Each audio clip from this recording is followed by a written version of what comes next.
What's going on, everyone? And we are up here back at Bruce's super top secret lair. We are going to go over the installation of the auxiliary flood or punch light. So it's going to be the same installation for both lights. We, in this case, have floodlights just because that was what Bruce had in his little stash of goodies. But when the Matrix came out, they switched headlights. Obviously, it's an entire new model, and a lot of people weren't happy with the headlights that came on them. So what Polaris did is made an auxiliary light. So they made two different options, like I just said. They had a floodlight, which is more close range and wider spread, and then they had a punch light, which was a little bit further. So like here, you get it out of the glare. This is kind of the added light that it has. The punch will just bring this further out. So again, this is what we had. We had the floodlights. So this is your box that you come in. And I saw a lot of questions about how these are installed. I guess there's not many directions in these, Bruce? There is none.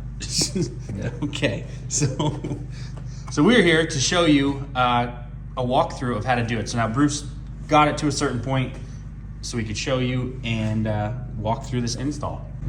Okay, so when you open up the box on this, there is a pattern that is on the lip. So don't throw the box away. So you need to cut it out. And then Very important. Yeah, that's your pattern. There's only one. You just flip it one way or the other for left hand, right hand.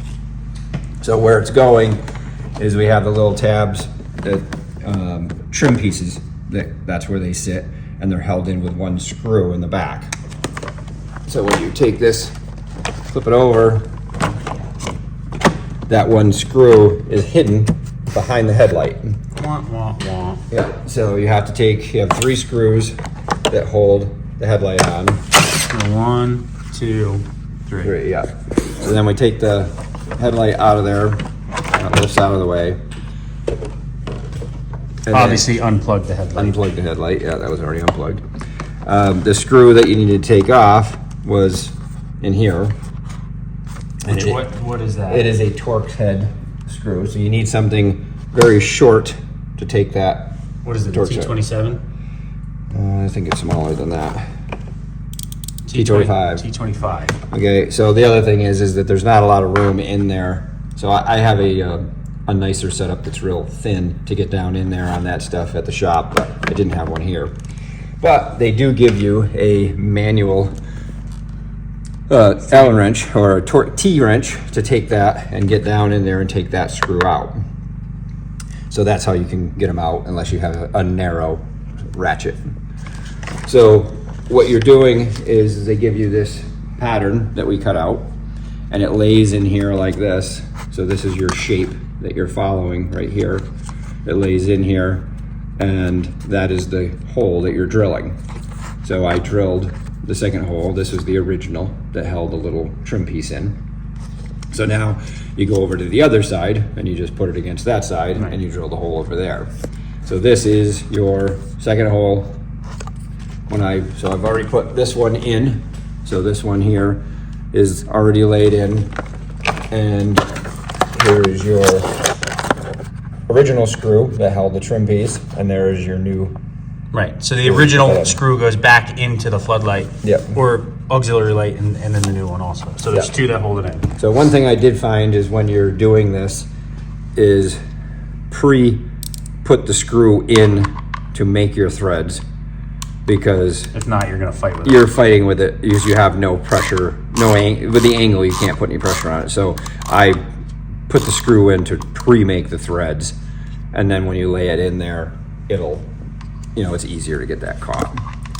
So when you're laying this new one in, what you're looking for a fit is it goes on the back side here, and there's this angle right here. That angle is what's basically running against this angle, and that's what you're looking for to line you up.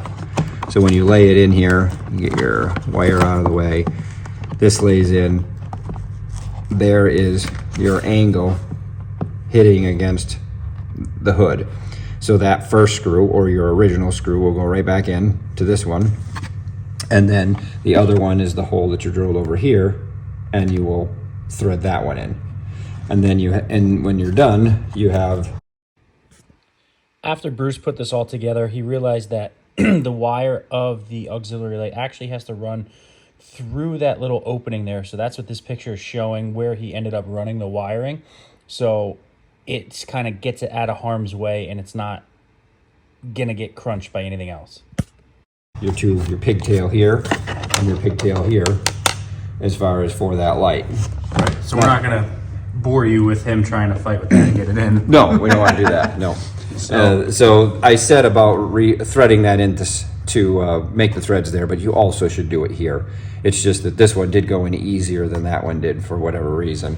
But I would just pre-do it, and then you're right. So then once you get both of them in, then you're ready to put headlight assembly back in. Back in. So you just got to get your auxiliary light stuff out of the way.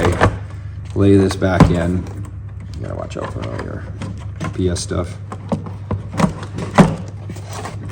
So when that goes in, you got your 3 screws that held that in.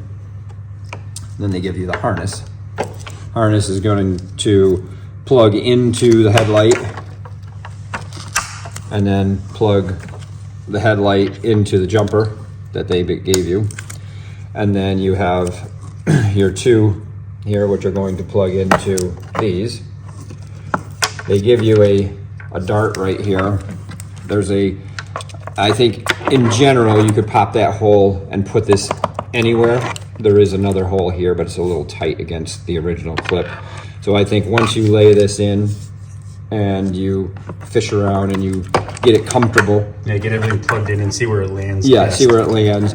Then you can drill and just put that in, and it'll just, that dart will just push in and it'll sit there so it won't bounce around. And then here's your plug. Goes to your sled. Yeah, goes to your sled and everything as and usual. Then this, people are probably wondering, well, what's that? That's just an additional accessory plug, right? Yep, you got it's a red black or a red brown.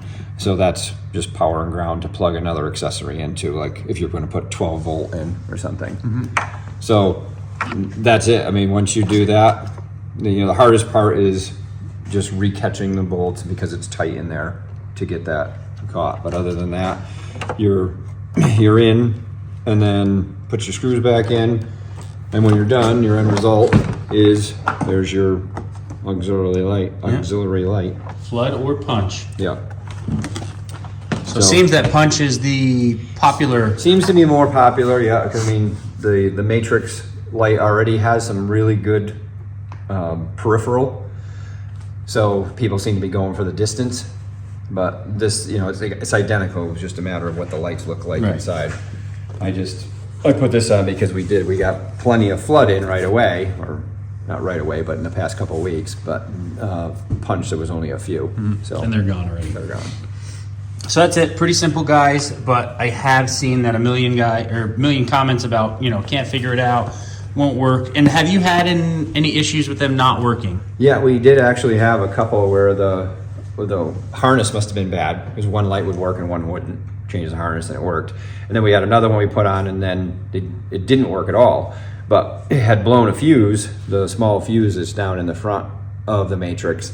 So I don't know if that's a thing. Like, okay, we're going to see this fuse not being able to handle this and that's going to go out once in a while. I don't know. I just know that twice now, one was a harness, one was a fuse. Right. So if you guys are having issues, obviously you guys can put it down in the comments and I will get with Bruce and try and get an answer for you guys. But that is it, the installation of your auxiliary lights. Thanks for watching. Make sure to like, make sure to subscribe, and we'll see you guys in the next one.